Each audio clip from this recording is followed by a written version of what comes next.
Welcome back, everybody, to episode 11 of the Envisions Podcast. Today we have a very special friend of the brand, Gino Di Vito. Yo. Gino is a photographer. He is a college student. He's an NCAA athlete. Do you want to introduce yourself a little more? I go to Nichols College. I'm a sophomore. I do way too many things to count, honestly. Like all of us. Yeah. Double major. Might be adding a third one or a master's at this point. And then photographer. I mostly do sports photos for the school. I started that last year, but I've done free photo shoots with you and stuff. And then what else do I do? I do track and cross country for my school. That's a fun time. It's been a long process, but getting through it. And then kind of anything else at this point that people ask, I'm like, sure. Cool. Let's pick something out of that. So you said photography. So when did you start doing that? When did we start? You started renting me your camera, like when? I'm trying to think. I've had my own for a year and a half now. I don't think it was that much before it. Yeah, it was kind of just here and there. Like, you'd be like, all right, here's the other camera. Well, I go shoot. Yeah. And I'd shoot around. So yeah, like 2.5 years-ish at this point. And then what made you want to do that specifically in sports? I've always liked, I've been in sports my whole life. I did baseball for 10 years, and then I did rec soccer and stuff too, and then I went to running.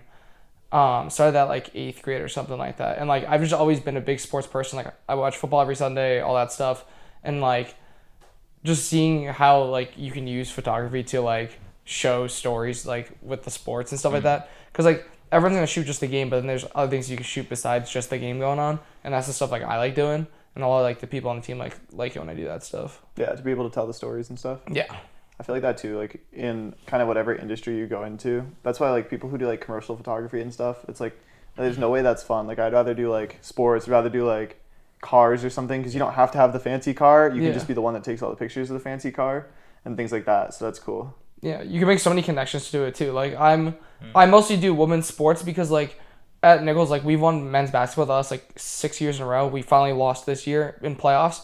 But everyone and their mother tries to shoot the men's basketball team and all that stuff. And so when I get put on games like that, I ask them no, I want the women's sports because no one's going to shoot those. I'm the only one that did all year for women's basketball. Mm-hmm. And so I'm it's free growth at that point because I had my photos are the only things being used on their Instagram, my Instagram, all of it. I did a collab post with the top player and it got 10K views or something like that. And it was all my stuff because no one else takes photos for them. So that's huge. Right.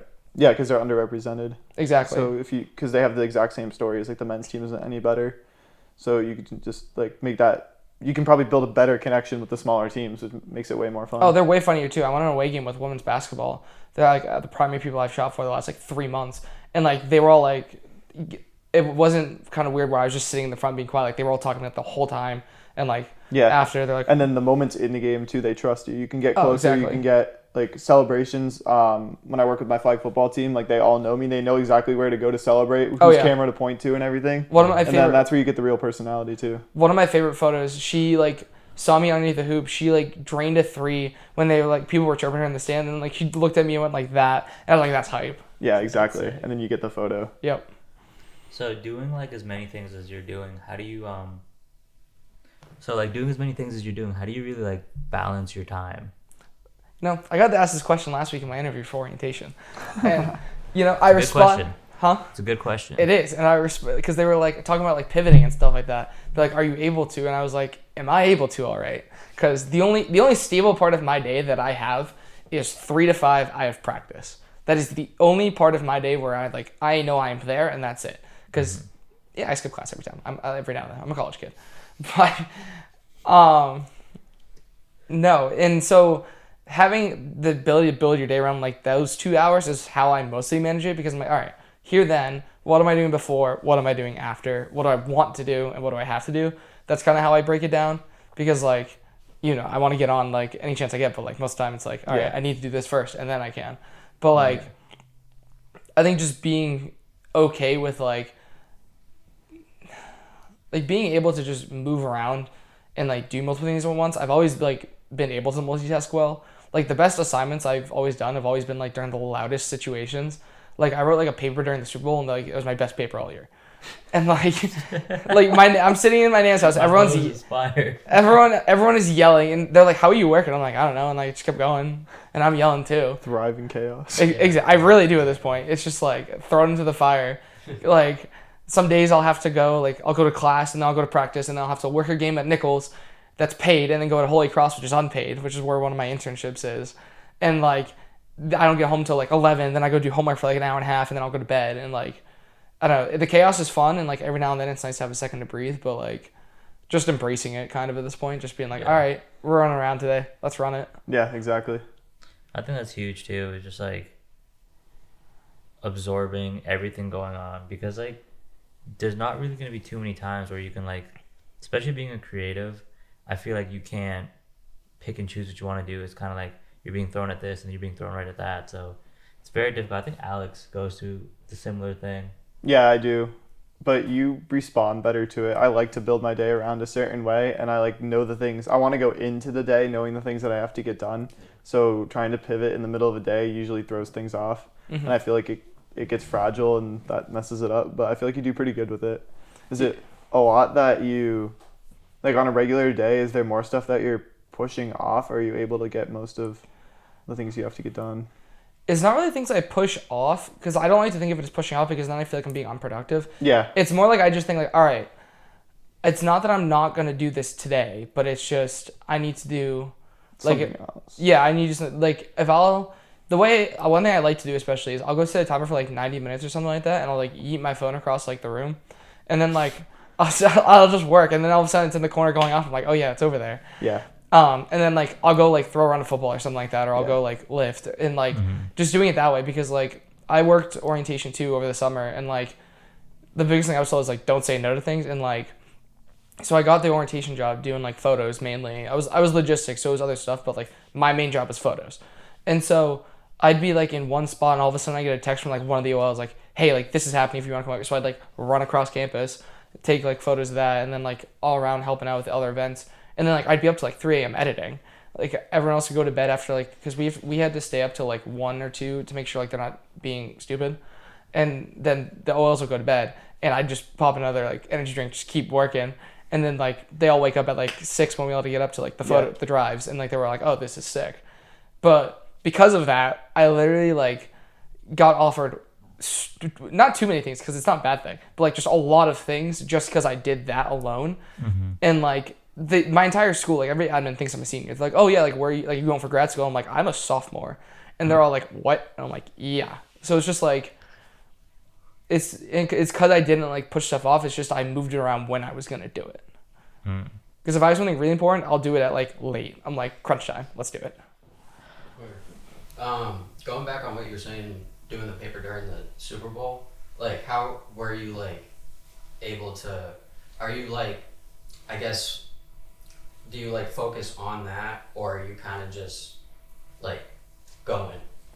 I'm just going while the game's happening. I'm very much a person, like I used to like just turn on voice typing and just talk and write my papers that way, because like I can't stand. What about that? It's so fun, because you just sit there and then all you have to do is go back to the I said y'all here, like can't say y'all, and just, but like I don't know, it wouldn't be like all commercials are on work. It'd just be like, all right, like shoot, what happened over there? Okay, keep typing a little bit more. Yeah. And like I don't know, if I did that way where I did only commercials, I'd be like, oh, I can take like this commercial off or something like that. But like, just like I feel like I can relate to that, because when I feel like I'm just going, I feel I get like my best type of work done, and I'm not really like not thinking about it at all, but not thinking about it as much, and kind of just trusting myself more, and kind of building that trust with yourself. Yeah.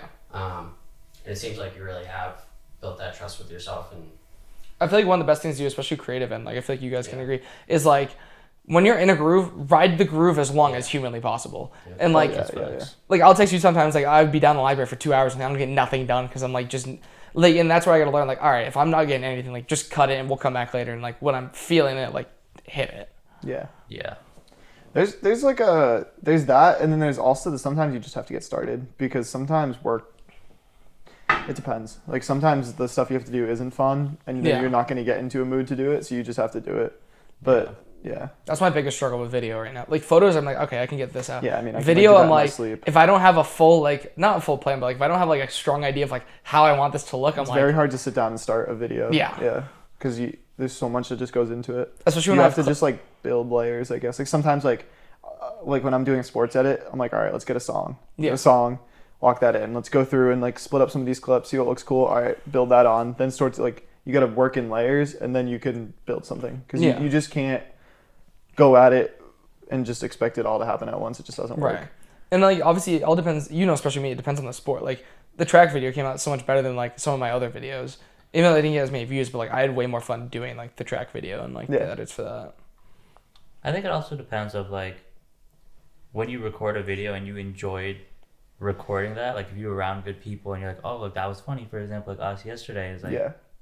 I'm excited to see what we make out of those because we just had fun with it. We were just literally messing around the entire time.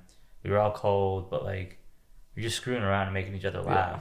So like looking back on it now is like, okay, that was cool. I want to go back, edit this video so I can relive that moment. Yeah. But it's like if you do something that was kind of boring or you didn't really enjoy the people you were doing it with, if the vibes were just like off, you're gonna look back at it and be like, oh, like I don't really want to look at this again. I Yeah, don't really wanna do It's this hard to again. make it that cool. Because Yeah. like all you're trying to do is make other people see that event as cool as like make it seem as cool as you thought it was. Yeah. That's the best way to do it. And if you don't see it's cool, if you can't see all those cool little details, all those like little storytelling moments, then Yeah. you don't have them and you just can't put a story together. Yeah, especially in sports, you want to capture like the competitive like emotion. Yeah. Mhm.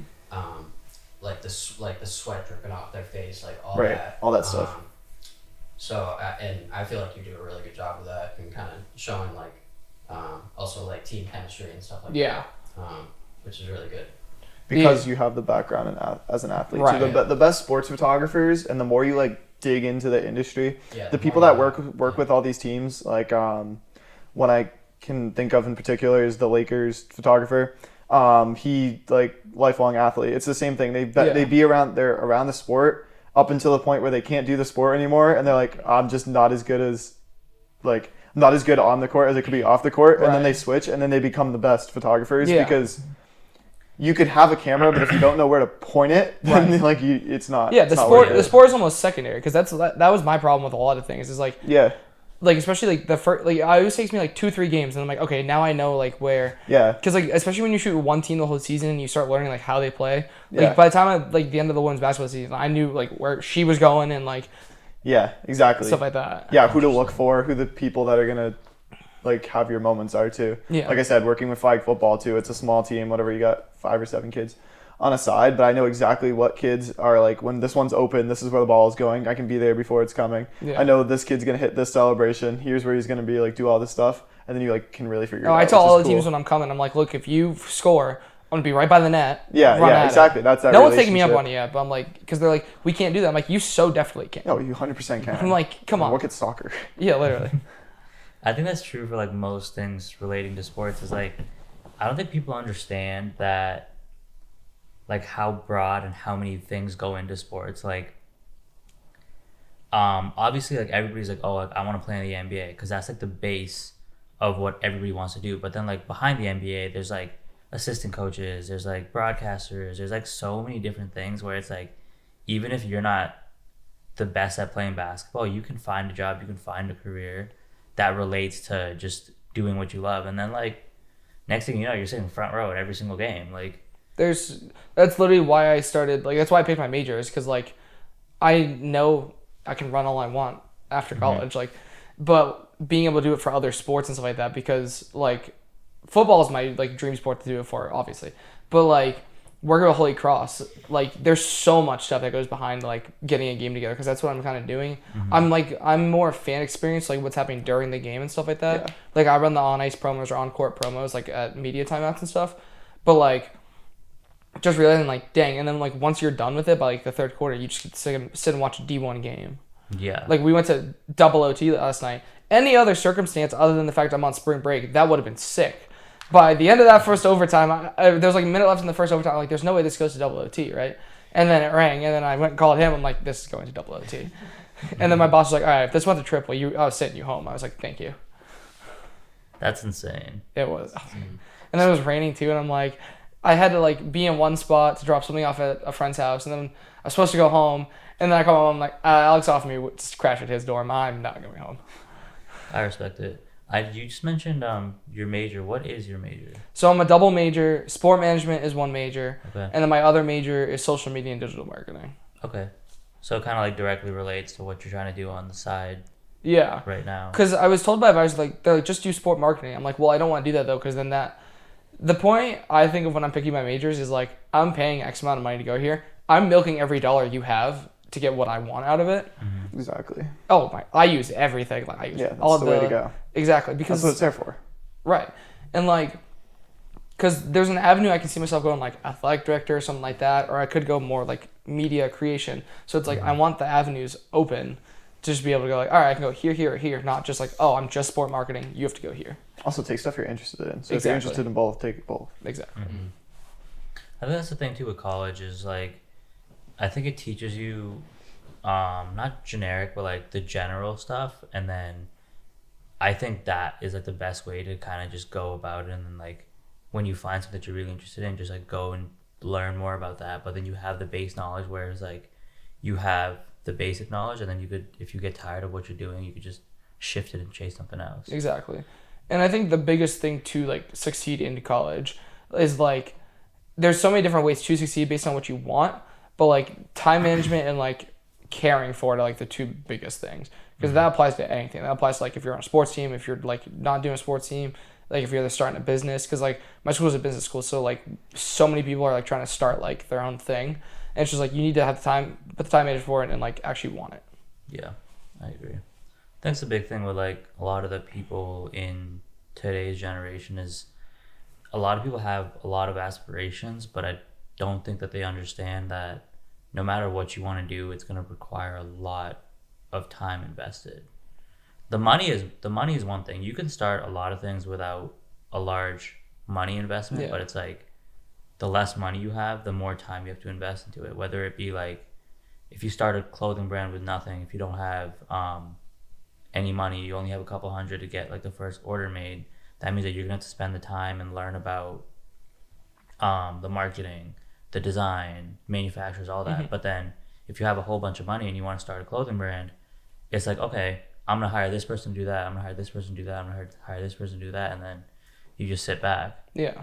But I think like as college students, a lot of people don't understand that you can't just hire people right off the bat. You have to learn everything and know what's going on first to successfully run whatever you decide to start. 100%, because there's so many situations where people are just like, people don't expect, well, some people do, but like most college kids are like, all right, well, I did this, now why isn't like this instantly happening? But like that's so many things to say that people just expect like instant. And like the biggest thing I've learned with like through like running and like just starting everything else is just like it's so not linear. It's not exponential.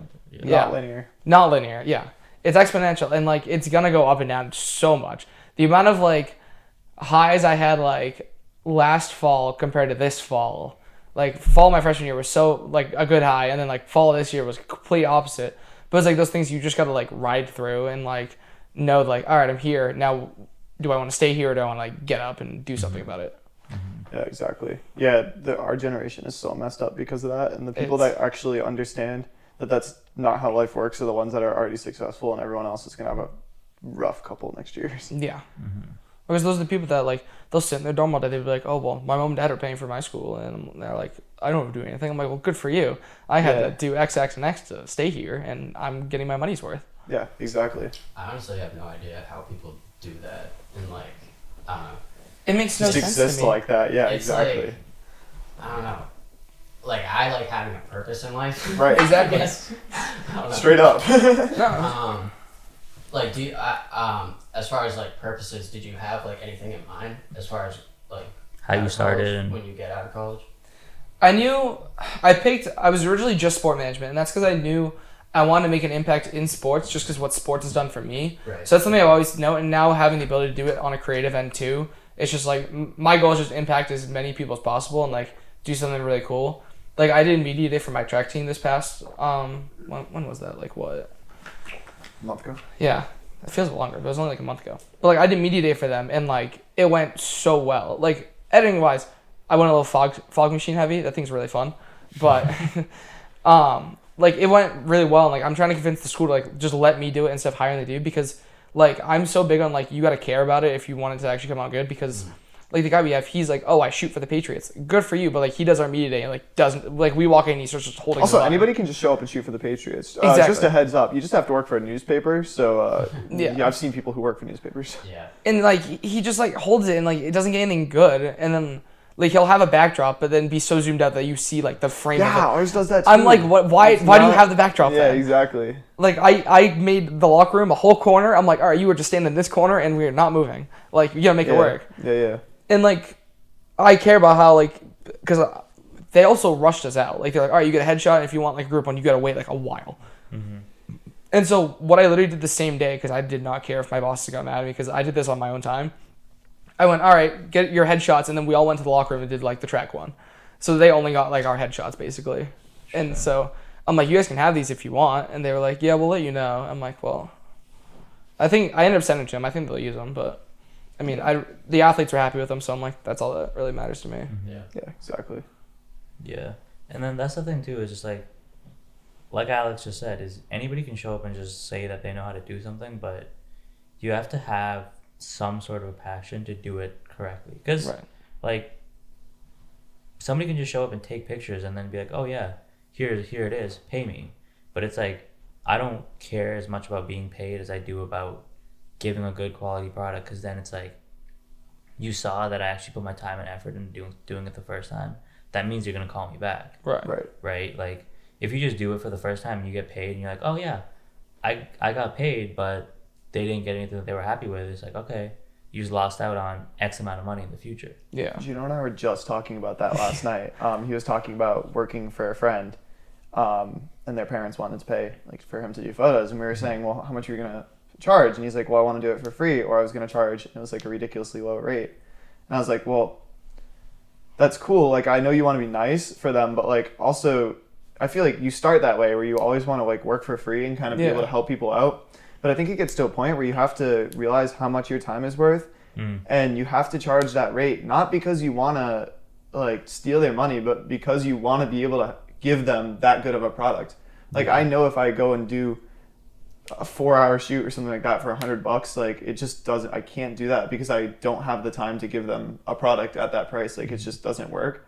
I'd rather ask for more money so I could be able to put other projects aside and go work on that, because you have to protect yourself first. Yeah, exactly. And then you can help other people, but they have to respect that, because you want to work, you want to get paid at the level that you want to work. Yeah, exactly. And the biggest thing, like I remember you telling me when like I first started stuff, was like you have to do so much work for free before you start getting like a dime. Yeah. And like that's why I always had that in the back of my head. And like when I'm like I work for 15 an hour at the school, it's really like it's money, but it's like at points I'm like, okay, well I wish I could do this more, but at the same time I'll just go and get like other clients for like senior shoots and I'll charge my rate. But like there's 4 of us on staff for photographers. 2 of us know what we're doing really well, me and one other guy, and then the other 2, one doesn't send the photos or edit them, and the other one just hits auto on everything.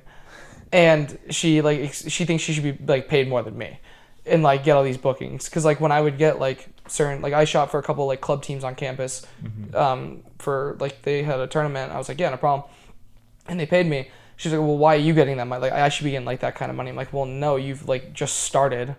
And like, and I said like you got to work for free. They said to her, I was like, you got to work for free before you get money. She goes, that's stupid. I go, well then don't do it. You're not gonna get anywhere. I think like my final verdict on it, like because we've been talking about it for a while, and like I've obviously been doing it for a while, is like work for free for the people that you'd want to work for, like you'd work for any amount of money for, and then for everybody else that you don't want to work for, charge them the amount of money that it's going to take for you to want to work for them. And then you'll make your money from that, and then you can still get to do what you want, and then eventually they'll merge over and meet. Well, yeah, because I almost did that whole documentary for Chump Change. Thank gosh I did not. Yeah. I was asked to do documentary. Like a 2-hour full season documentary on Well, no, it was 15 10-minute episodes, and they were going to give me $1,000. That was it. And I was the only one filming. Follow the entire basketball team the entire season. No, not basketball. Rugby. Lacrosse. Oh, rugby? Yeah. Oh, I thought that was basketball one too. No. Yeah, that's just crazy. Yeah. That's absurd. I almost took that too. Well, I did, and then I got injured. So then I was like, hey, I can't do this anymore because it's like I Can't need walk. Yeah. Could not walk for like 2 weeks, and then I got put in a boot. Yeah. I think a big thing of like how people will just start and then expect to be paid like phenomenally. I think a lot of that just comes from the internet because Oh yeah. you go on Instagram and then you see like some photographer and he's like, learn how I got paid $10,000 for a 2-hour shoot, and it's like that's cool, but then he's not going to tell you about the 10 years that he was working. Exactly. Hey, The 10 years of knowledge he has. Exactly. Yeah, exactly. Either Exactly. they do that, or they just lay out on the table all the shit that they bought, Mm-hmm. and then just say, "Pay me this much because I bought all this crap," even though they Yep. probably don't even Don't know even how to use it. Yeah. Some people a lot of people spend a lot of money on their camera equipment, but then they don't know how to use it. Exactly. And I think like that's where it becomes risky because it's like you have to know who you're hiring as far as photographers or anybody, because a lot of people can just come to you and be like, hey, I spent this, and this. All of this is $20,000. That's why I'm going to charge you $5,000 for this shoot. Exactly. But then they're telling you prices of what they paid, but then they're not even going to use half that equipment for your shoot. Exactly.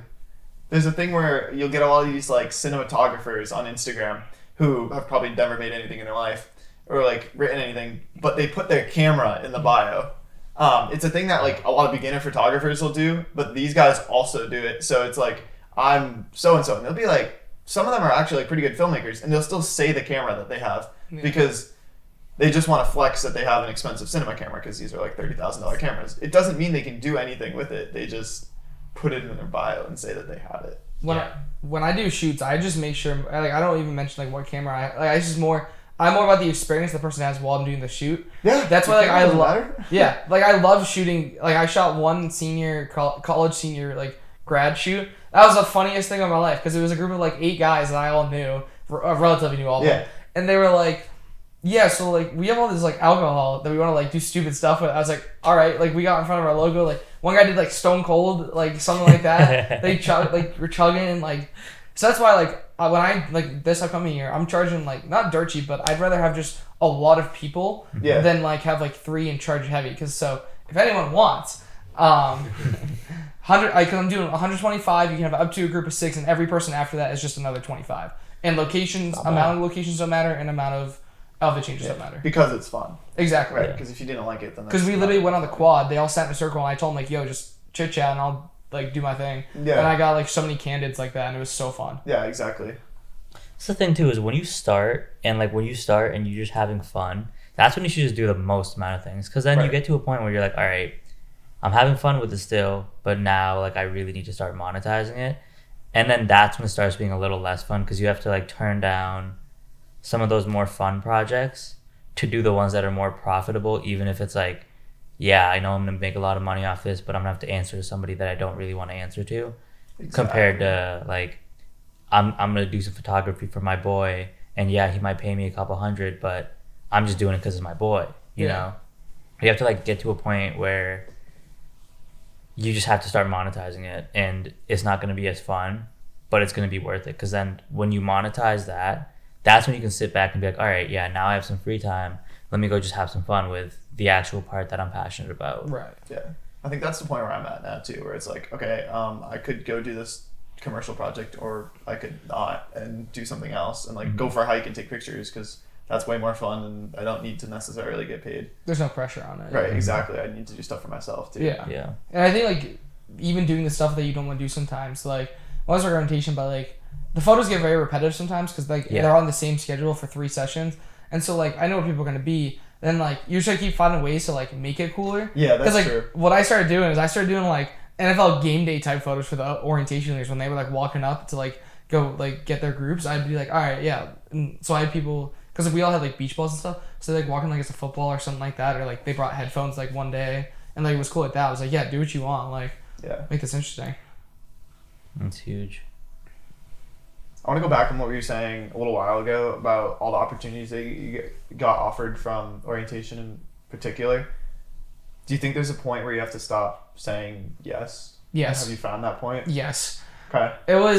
It's like, I feel bad because most of the time it's like there's like 2 people on campus I'll never say no to because like I know they got my back with some stuff, not got my back like that, but like they want to get me up there. Right. And so like those few people, like very rare I'll say no to, but like I'll have like people on like students on campus will be like, oh, can you like I'm like, I don't have the time for this, or like I'll have a coach come up to me and be like, oh, like what about this? But like we could, like the moment I hear like stuff like that and they go, oh, we can't pay you though, we can just give you experience, I'm like, no. And it's not the point where I'm like, I'm better than that. It's just like I've done a lot of stuff for experience. Yeah. And like I've been managing the track team's social media since track last spring, so like a year coming around now. And the commissioner of our conference literally said we have the best social media in the conference. And so like already having that, and so like they'll be, oh, can you do like this, but like we can't pay you. And I'm like, I already do one thing that's not paid for this much time. Like I can't keep doing all these other things. Yeah. And it depends on the opportunity too, because like it'll be like fields that just like I'm not all that into. But but they'll be like, oh, like can you come do this? I'm like, I can maybe, like when is it? And then like if it starts getting like they ask for too much, I'm like, I don't know if I can at this point. You might want to find someone else.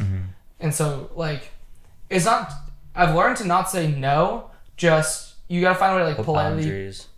Like basic put boundaries on like what you can and can't do. Yeah, and just find ways to be like, hey, this is my schedule now, but like if you're free this time and you like need someone, like most certainly like my name's available, like stuff like that. Because like you don't want to burn I feel like I sound like my mom saying, I don't want to burn a bridge.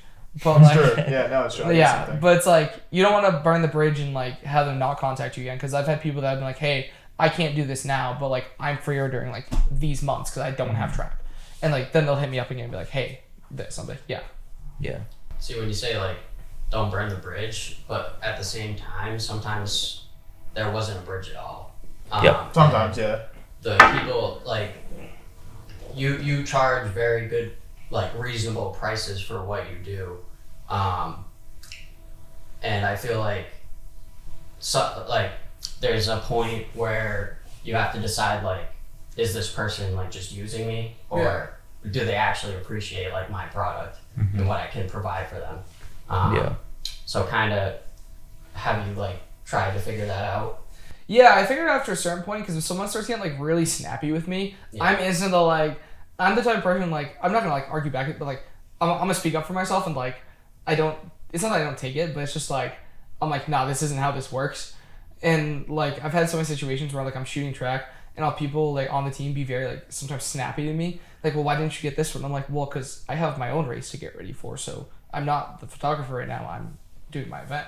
But like that's why like, okay, they just want like this, they don't actually care how the photo turns out. But then there's other points where I know like, okay, this person like they come to me every time, like they don't go see other people's photos, and so that's where I feel like that's cool. And it's mostly just knowing like where you are. Like I know I'm not better than him by no means, but different things too. Exactly.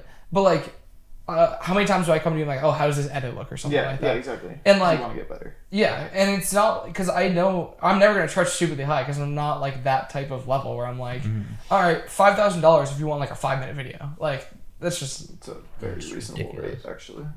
Well, I don't. See, no, I wouldn't say that you're never gonna charge that rate.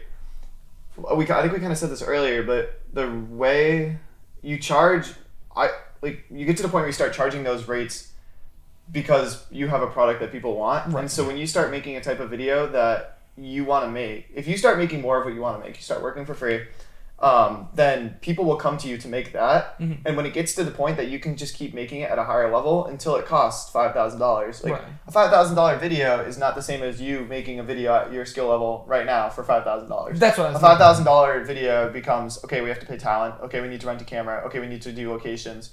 These like $50,000, $100,000 more than that commercial projects. I mean, it's not $50,000 in profit, like that you have to spend your own money, but it comes from you having a product that people want and having a style of video, and charging that higher rate. Make sure that only the people that actually want to work with you go to you, because if you charge, say you charge $5,000 and you make whatever sports car videos, and you also charge like $100,000 videos and you make regular car videos. If you want to make sports car videos and you still do the other ones, you're going to get booked full of $100,000 videos. You're going to have to do 5 times as many. They're not what you want. And when you post those on Instagram, you're not attracting the sports car. You can wait and get one $500,000 video, do one sports car video, and you can get more because you're doing what you want to do, because you'll attract what you want to do. Yeah.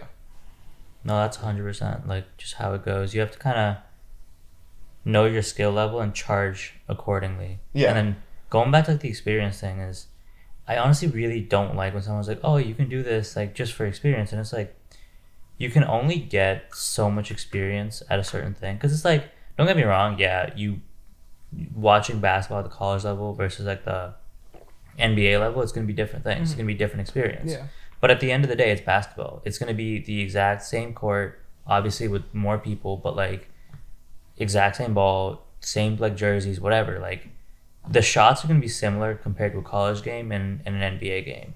Like you can only get so much experience. But if somebody came to you right now and was like, hey, I want you to make a video for something that you've never done before, and they're like, I can't pay you, but it'll be good experience. And then you can take that experience, like car shows. Like I don't know if you've done a car show before or whatever, but if somebody came and was like, hey, I want you to record a hype video for my car, and then you go, and then they go, I'm not going to pay you, it'll just be good experience. You could take that one video and then pitch it to 25 other car people, and then that's the experience. If that's what you wanted to do. Exactly. If you had no interest in it, don't do it. There's like experience, and then there's like experiential value. If I got offered a trip to go somewhere, right, and they were like, we'll pay for everything, but you're not going to get paid any actual money. You just get, it's just your time that you have to spend. I'm going on the trip. Yeah, I'm going on the trip. But, you know, if the trip was boring the first time, I might not go the next 2-3 times. I might go something else. But, like, my kind of thing where I'm at now is, like, I'll probably take on something new to try and then just do it once and be done, just to try things, because it's more fun than doing something I don't like over and over again. Yeah, because there's different kinds of experience, especially what I've learned with my internships. Because, like, yeah, like, everything's good for experience, but eventually there's experiences that pay. And money's never been a sway thing for me, and it's not because I have it. It's just because I'd rather value experiences and relationships and friendships over, like, purchasing just, oh, I need to go do this to go make money, when, like, I get the option to go do this instead for, like, less or something like that. That's more enjoyable. But I think just realizing that, like, you can get experiences and internships, they're what you want to get out of them, because, like, the one I do at Holy Cross, I ask questions left and right, and I'm like, all right, well, how does this work? What is this for? Yeah. All stuff. And, like, I talk to other people in departments too. Like, I've talked to, like, their graphic design department, and, like, I'm interviewing one of them later for, like, part of the class, and, like, they're like, oh, I might be going to Iowa to shoot basketball, like, might need someone, and, like, I'm getting on a ticket to go see Caitlin Clark. Yeah. Like, but just knowing how to use the experience, because if you just go there and they're like, all right, go do this, go do that, that's not like, I can go do that. They might not pay you in money, that they're going to pay you in knowledge. Like, you're going to get your money's worth while you're there. Yeah, exactly. So, like, going back to what you were saying about the car thing and, like, showing your value, doing stuff for free at first too. Like, what you could say to someone, and, like, what I was personally thinking about doing is, like, you know, I could make a certain amount of edits for you, like, a month or two, and then see how the videos do, and then, like, if you want to keep me, like, as your editor, then retainer packages. Yeah. Ooh, so I've seen a lot of people doing that. Yeah. So I feel like that's something that you could do probably as well, because a lot of those sports videos, like, the content creators, like, in the sports categories, they have one that pops off and then they're all over the place. Exactly. Yep. So if you have that, like, you can take off and make tons of money. And that's where the money's at too, is in retainers. That's these people that, like, I make $1 million a year doing, like, photography. Yeah. They're not making $1 million a year booking senior portraits. They're not, like, and, like, random bookings. It's like, I have this car dealership. It's a good one where I come in once a month. We shoot for one day on the weekend, and I make whatever 4 edit a week for them, and we do that 12 weeks a year, and they pay me $250,000. Like, that's what a lot of these look like, and you just stack up a couple of those, and then that's how you start making the actual money, and it's guaranteed too. So it's more of, like, a salary than it is. Yeah, and showing them at first too, like, even, like, just you gotta build. Yeah, exactly. And, you know, providing them good quality content with whatever you're doing, you know, that's important, and they'll see that, and they'll definitely appreciate that, and Exactly. want to pay you. Yeah. So And I think if you enjoy it too, that's the biggest thing. It's like enjoying it and just being yourself with it. I've been told that in so many situations, whether it's like running, coming back for an injury, or if it's working orientation, working a job, like just go be who you're gonna be. Right. And like, because that's what people want. They don't want like, oh hi, this is strictly business, but like no, you gotta make it like worth it for like them and just in general, like worth it people for are people. Exactly, you gotta make it worth it for yourself too, because like I've always been that person where I'm just like, all right, this is like I'm a very polarizing person, I've discovered. And so it's like I'm just gonna be how I'm gonna be, and like if people want that, then I'm all for it, and if they don't, then that's okay. It's their loss. Exactly. You gotta be okay with being the villain of other people's lives. Mm. I've been seeing that everywhere. It's Wait, fun. No, I feel you. All right, so the way we end our episodes is we say one thing that we're blessed with and one thing that we're envisioning. So I'm gonna start with Alex again. No, we're kicking it to Eric. yeah. All right, starting with Eric. I'm blessed with all the different and new opportunities that we've had with the brand. That's been going really well, and hopefully over the next 6 months it starts to really escalate.